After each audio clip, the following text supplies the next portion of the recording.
Gusto mo bang makita ang isang senador na ibinoto ng sambayanang Pilipino? Aarestin sa loob mismo ng Senado?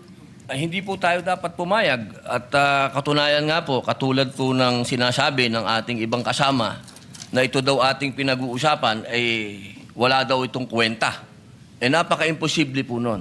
Pag-isipan nating mabuti. Dapat bang mangyari muli ang nangyari kay dating Pangulong Rodrigo Roa Duterte? Paano natin pag-uusapan yung ibang... And for the record, Mr. President, I still have the floor. Meron lang po akong mga konting katanungan sa inyo. Sapagkat gusto ko po sanang ireklamo si Senator Pangilinan sa pagsigaw. Meron po ba siya rules natin na sinasabing pwede mong sigawan ng kapwa mo senador? Senator Padilla. Ginoong Pangulo, gusto ko lamang pong ibalita sa ating mga kasama na naging maganda po ang responde ng Commission on Human Rights sapagkat kaninang umaga po nakipagpulong sila sa atin at nakipagpulong po sila sa USAA at kay Senator Bato de la Rosa patungkol po sa nangyari na karahasan at pang-aabuso sa karapatang pantao ng ating mga kasama dito sa Senado. Pangalawa, gusto ko lamang din pong iparating sa ating mga taong bayan na magkakaiba po ang kaso ni Senator Trillanes at Senator De Lima sa kaso po ni Senator Bato. Dahil si Senator Bato, ang warrant po niya ay hindi galing sa Pilipinas. Ang warrant po niyan ay galing sa ibang bansa, sa isang dayuhang korte. Ito po ay malayo doon sa usapin na sila ang kustodiya po ni Senator De Lima at ni Senator Trillanes dito lang sa Pilipinas. Ito pong mangyayari kay Senator Bato ay dadalhin po sa ibang bansa. Medyo yung po pag-isipan nating mabuti. Dapat bang mangyari muli ang nangyari kay dating Pangulong Rodrigo Roa Duterte? Dapat bang mangyari pa yan muli sa isang Pilipino? Yun lamang po, sana alam natin ang pagkakaiba ng warrant galing sa Pilipinas at warrant sa isang korte lang ng ibang bansa. Yun po, maraming salamat po. Point of order, Mr. President. Point of order, Mr. President. We were going to recognize Senator Marcoleta, but this is a point of order, Yes. so we recognize Senator Yes, Mr. Pangilinan. President, my understanding is this matter was already referred to the Committee on Rules. And any on all such manifestations should have been referred to the Committee on Rules. Senator Pangilinan, Senator Lacson gave several privileged speech, even if the matter was already referred to the committee report. I So, understand, Mr. as a matter President. of tradition, I understand, Mr. we allow that. Ginoong Pangulo, pinilabas yung warrant of arrest kagabi lang, tapos na tayo dito. Yeah. I Yes, that's why understand. this. Na sinabi po na yung warrant of arrest ay tunay. I understand, Mr. President, and therefore I'm appealing that perhaps this matter should be tackled in the committee rather than in this in plenary so that we can address other concerns, Mr. President. The appeal- And the for the appeal- record, Paano natin pag-uusapan yung ibang... And for the record, Mr. President, I still have the floor. And for the record, Mr. President, we voted against resolution number 44. So to say that we have this resolution, yes, but there are senators who voted against it. And therefore, it is not necessarily our agreement with the points being raised by the good senator from Camarines Norte. For the record, Senator Padilla did mention a while ago that he doesn't take it against, and he acknowledges that some senators voted against it, and it's on the record. Having said that, the appeal is noted, but I just like to mention that we usually give each other leeway depending on the importance of the matter, and the threat to Senator Bato is live.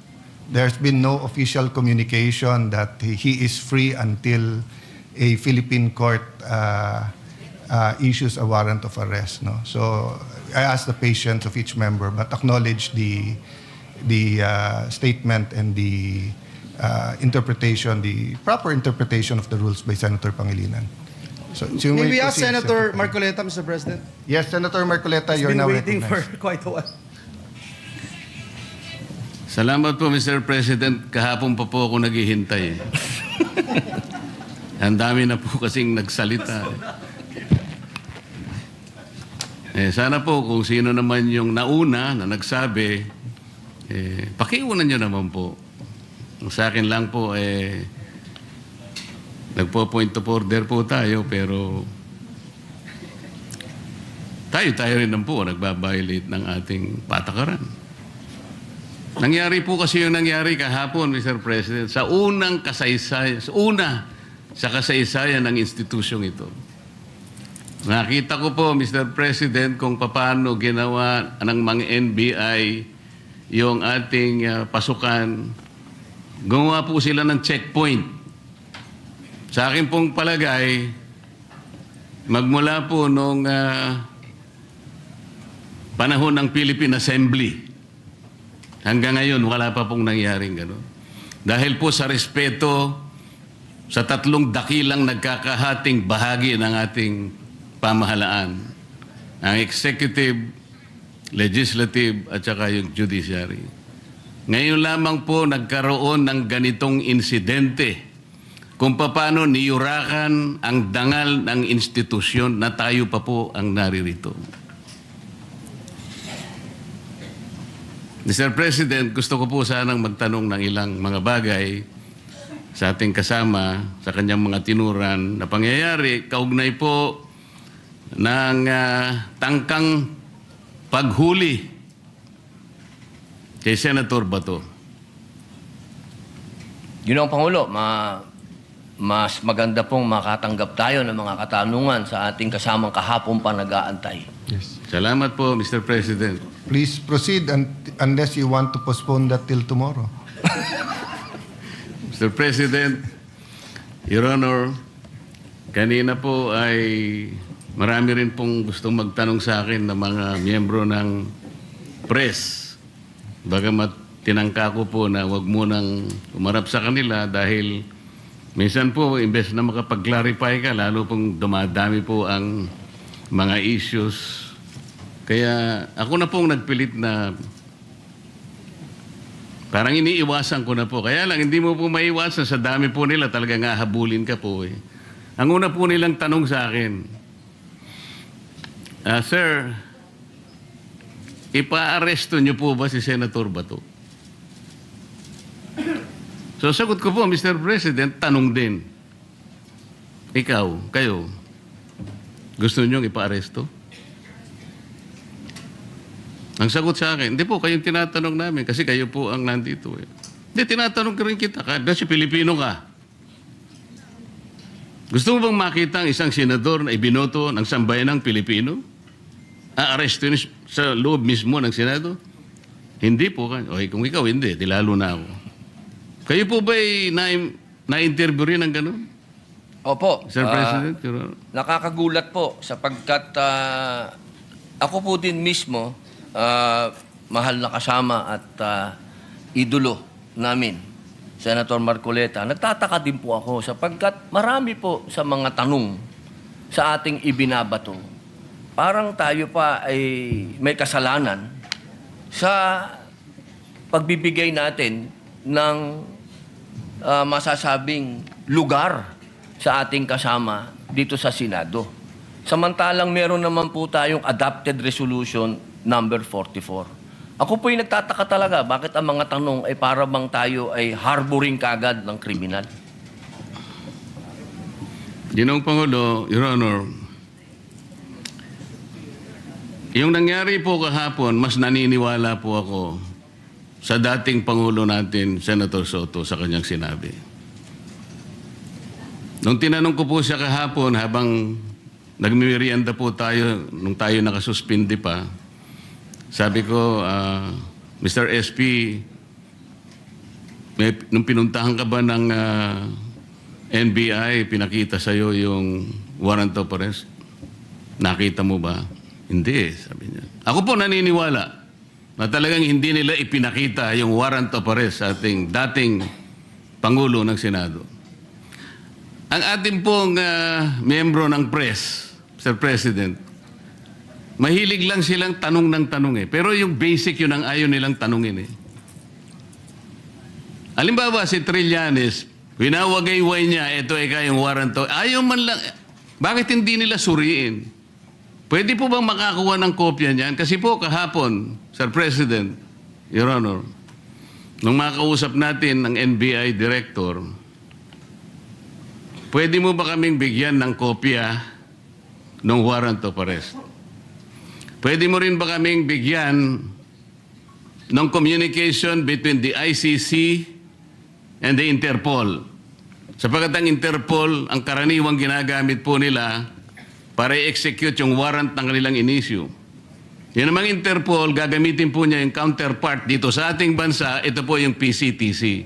So sabi ko, bigyan mo rin kami ng communication mula sa Interpol papunta sa PCTC. At mula sa PCTC, meron silang sulat din sa inyo at kayo nga ang dineputize para i-serve yung warrant of arrest kay Senator Bato. Maliwanag po yung sagot niya, Mr. President, Your Honor. Opo. Gusto ko po sanang itanong, Mr. President, kung nag-comply na yung NBI Director na yung ating hinihingi ng mga communications para mapagtibay natin kung talagang meron ngang inisyu, kung totoo nga po na merong warrant of arrest at hindi lang ginawa sa Claro M. Recto, para po lahat ay guided. Yes. Naibigay na po ba? So number one, Senator Marcoleta, I apologize to you. You were present and in fact, you made very good points to the NBI Director. Number two, tama po kayo.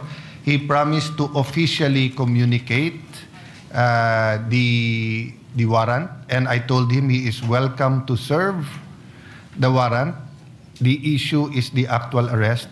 So I asked my staff as to my office, wala. To our secretariat, may na-receive ba tayo from the NBI? Wala pa. So, Yeah, wala pa. Mr. President, Your Honor, doon lamang po sa simpleng requirement natin, dahil nung gabing yun, ang sabi niya, hindi lang niya dala, nasa sasakyan niya. So, hindi na natin siya pinilit, dahil yung sasakyan niya nasa labas. Pero, Mr. President, Your Honor, alas 5 na po eh. Yung po bang mga requirements na yun, simpleng-simple po para matukoy lang natin kung talagang merong warrant of arrest. Bakit hindi po hanggang ngayon ay naibibigay ng NBI na sila pala, allegedly, ang dineputize ng kung sino-sino na iserve ang warrant of arrest sa ating kasama? Bakit po? O baka nga po wala eh. Ito yung pinaka-problema. Ang dami pong kumakalat na issue sa labas, tinatago raw natin, meron pa pong nagsabi kung sino-sino na yung pagkup-kup daw po natin, yung ginamit natin, yung inadapt nating resolution number 44, sabi ni Trillanes, obstruction of justice. Yan po yung mga pinagsasasabi nila.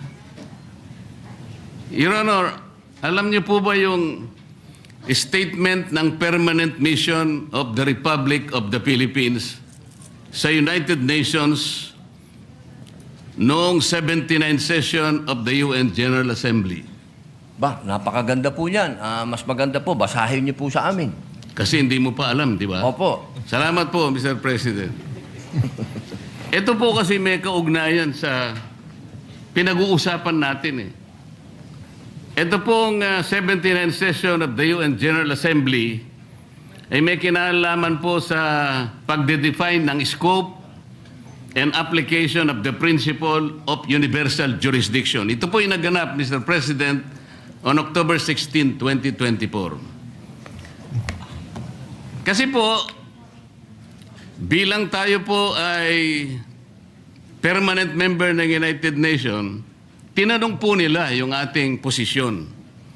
Paano ang pagkakaintindi mo sa principle kanya and application of universal jurisdiction? Ang sabi po ng Pilipinas, Mr. President, Your Honor, kami po sabi niya the general rule is that jurisdiction is territorial. Universal jurisdiction is an exception grounded on the need to preserve international order. Tama naman po yun eh. Ang pinag-uusapan po na, Sinight po ng ating gobyerno, Mr. President, yung Section 17 ng Republic Act number 9551. At sinasabi po nila doon, sabi po ng ating permanent mission, Section 17 of RA number 9851 specifically provides for the Philippine jurisdiction over persons, whether military or civilian, suspected or accused of a crime defined and penalized under Republic Act 1951, regardless where the crime is committed. Sa mga tweet, tayo na po ang nagsabi sa United Nations na tayo po yung merong jurisdiction. At sinama pa nga po yung Section 18 na kung saan ang Regional Trial Court po ang merong jurisdiction. Primary and exclusive jurisdiction. Kanina po, Mr. President, Your Honor, binanggit po ninyo, yung warrant of arrest kasi kanya galing sa korteng hindi sa domestic nanggaling. Nanggaling naman talaga raw sa ICC. Ipagpalagay na po natin, Mr. President, na totoo nga at hindi peke yung warrant of arrest. Kunwari valid.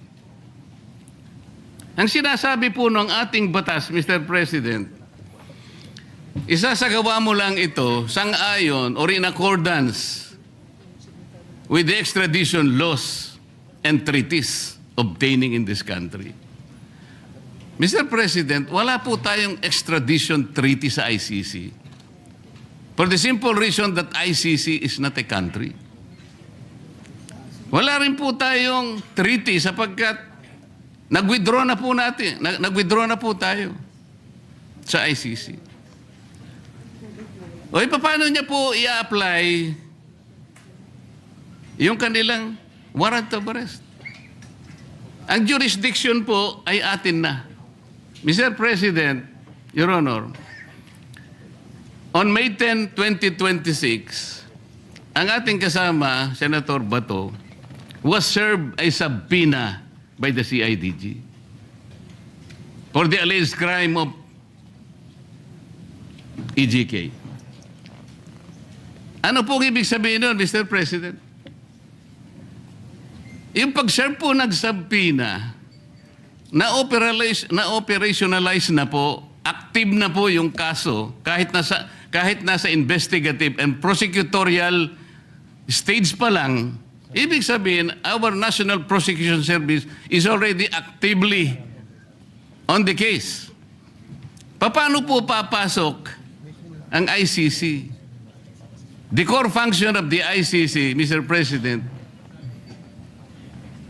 is under the principle of complementarity. Ibig sabihin, kung meron pong local court na gumagawa na po ng kanilang tungkulin, wala na pong pakialam ang ICC. Nang nangyari po, aktibo na pong pinupurso ang kaso, allegedly, EJK sa ating kasamahan. Papasok pa uli ang ICC. Sarili po ba nilang prinsipyo ay kanilang babaliwalain? Papayag ka pa doon, Mr. President, Your Honor? Ay, hindi po tayo dapat pumayag. At katunayan nga po, katulad po ng sinasabi ng ating ibang kasama na ito daw ating pinag-uusapan, ay wala daw itong kwenta. Napaka-imposible po nun. Sapagkat itong ating pinag-uusapan, katulad po ng sinasabi ninyo, ay soberenya ito ng Pilipinas. Kung sa paniwala po nila, ay hindi. Pero sa paniwala po natin, sayang yung bandila na yan. Kung tayo po ay magpapasakop sa isang korte lamang na hindi naman isang bansa at uutusan tayo na isuko ang isang senador sa kanila. Salamat po sa inyong sagot, Mr. President, Your Honor. At nung tinangka po nila na mag-serve daw ng di umano ay warrant of arrest, Mr. President, bakit po ang nagsisilbing process server ay si Antonio Trillanes? Sheriff po siya ngayon yata ng ICC. Meron po ba kayong impormasyon na si po ay naglilingkod na sa ICC o sa Interpol, Mr. President, Your Honor? Eh, siguro po, action speaks louder. May dala po siyang warrant, so sheriff. Kung totoo na meron siyang dalang warrant. Yun po. Opo, pag napatunayan po na yun ay warrant of arrest, sheriff na po siya. Kailangan pong malaman natin kung siya ay process server, sheriff, o deputized officer ng ICC o ng Interpol. At kailangan tawagin din po natin, Mr. President, ang representasyon ng Philippine Center for Transnational Crime sapagkat sila po yung counterpart ng Interpol. Pagka po binaypass nila yung opisina na yun, maliwanag na maliwanag po, peki po yung warrant of arrest, Mr. President. At peki din po yung nagseserve ng warrant of arrest. Naniniwala po ba kayo? Hanggat hindi po natin nakikita ang kopya na yan, lumalabas po na peki yan. Mr. President, Your Honor, alam niyo po ba yung bilateral immunity agreement sa pagitan ng United States of America at ng ating bansa? Alam ko po yan, nasa Quran po yan. Nasaan po? Nasa Quran po. Ang binabanggit ko po ay ang nasa paragraph 2 ng bilateral immunity agreement. Kaya ako po sinabi nasa Quran dahil ang sabi po sa Quran, kapag yung bagay na hindi mo alam, itanong mo sa nakakaalam. Pakisabi po. Opo. Hindi po, tinatanong ko lang naman po kung alam ninyo kasi kung alam na ninyo, hindi na po ako magtatanong. Di po, kaya ipaalam nyo na po sa amin. Ayan. Mr. President, ito pong sinasabi kong ito, may kinalaman na naman po kasi. Malaki ang kinalaman sa ating pinag-uusapan ngayon. Dito po kasi sa paragraph 2 nitong bilateral immunity agreement na ito na ginawa noong May 13, 2003, minsan po itawagin ito na non-surrender agreement. Sinasabi po rito na ang isang citizen ng isang partido, ibig sabihin ng Amerika, na nandito sa ating bansa, ay hindi mo pwedeng isurrender o i-transfer by means sa isang international tribunal for any purpose unless such tribunal has been established by the United Nations Security Council. Ano po ang ibig sabihin nun, Mr. President, Your Honor? Yung ICC po kasi, hindi po established international tribunal ng UN Security Council. Kaya nga po, kung mapapansin nyo, Mr. President, Your Honor, ang Amerika at saka ang Russia, hindi partido ng ICC. Wala silang, ayaw nila yan. Kinamumuhian nila yan. Dito po sa agreement na ito, tayo po, ang bansa natin, may katungkulan na hindi niya isusurrender ang isang Amerikano. Militar man yan, civilian, o no, nang walang consent yung Amerika. Ano po yung ironical implication nito, Mr. President? Tayo po pumayag sa pagitan ng kasunduang ito na ipagmamalasakit natin ang isang Amerikano na nandito sa ating bansa, hindi siya pwedeng i-transfer o surrender sa ICC sapagkat yan ay hindi recognized ng UN Security Council. Pero tayo, senador, Pilipino, meron siyang mandato sa ating mga mamamayan. Hindi ba kabalintunaan ito, Mr. President, Your Honor? Opo. Tama po kayo. Yan po ay ibinoto po yan ng taong bayan. Katulad po ni Senator Bato. 20 million po ang bumoto dyan.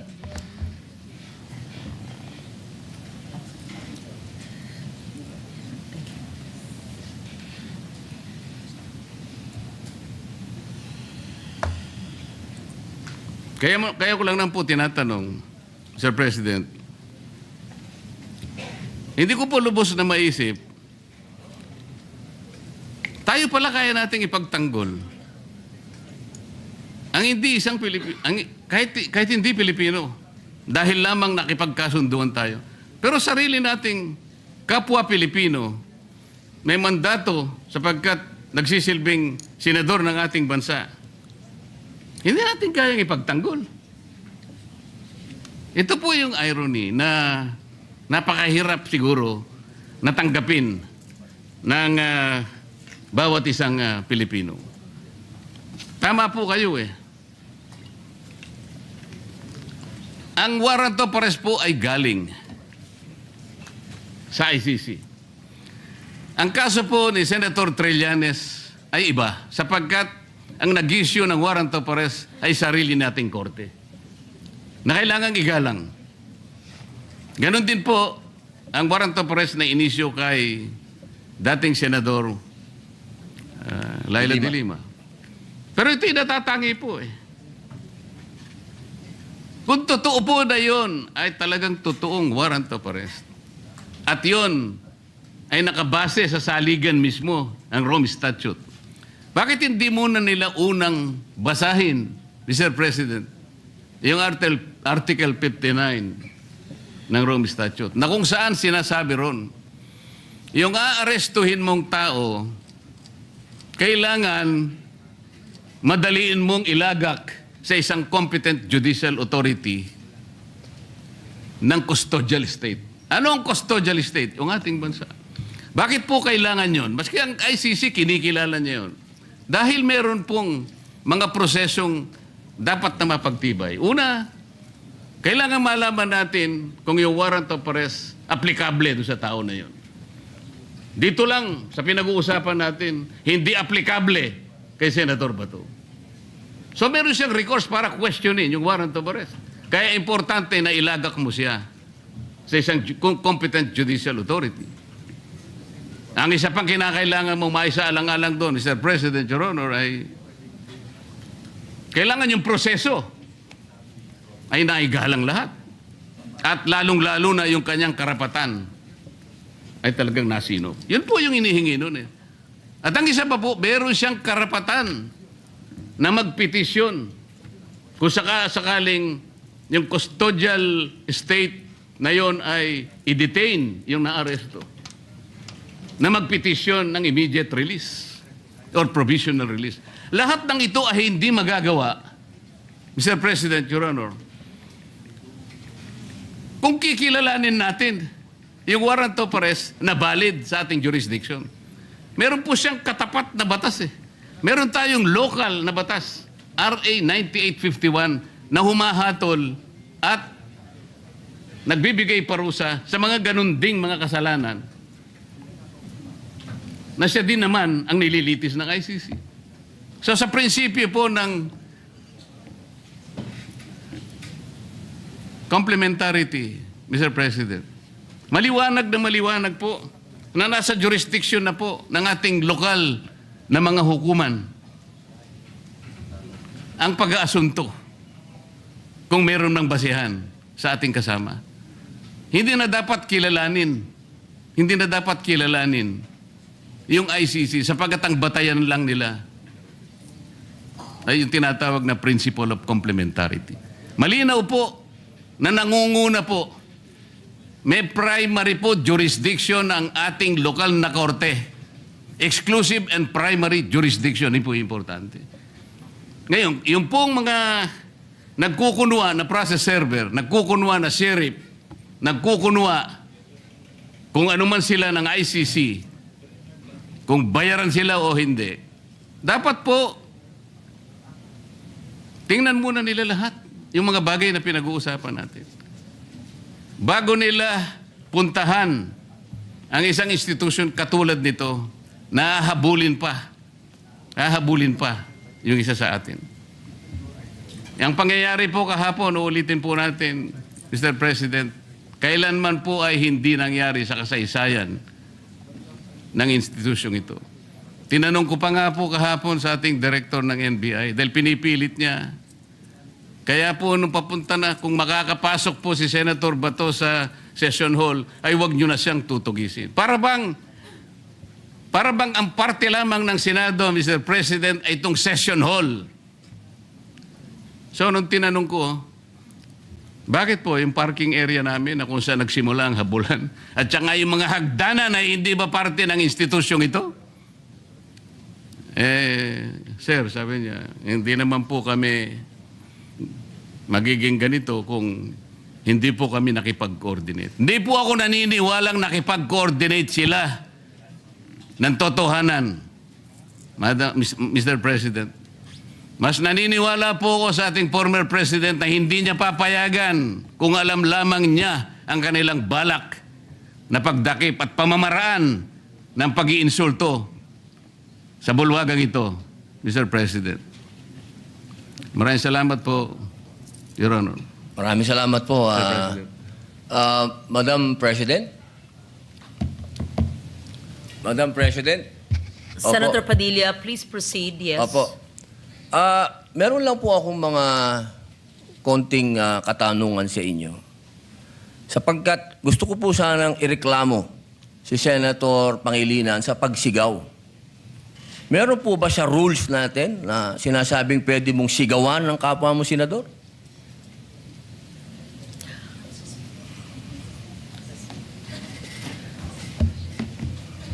Mr. President. Narinig ko yung malakas na boses ni Senator Kiko Pangilinan. Mis- Alam ko na si Senator Pangilinan ay dating galing sa broadcasting, baka nag-modulate. Maari po ba tayo ay mag-suspend muna para pag-usapan yung malakas na boses at wari pagsigaw ni Senator Excuse me, Pangilinan? nasa akin President, po yung iba ang floor. usapin. Senator Padilla has excuse the me. floor. The chair is answering the question of Senator Padilla. Session is suspended.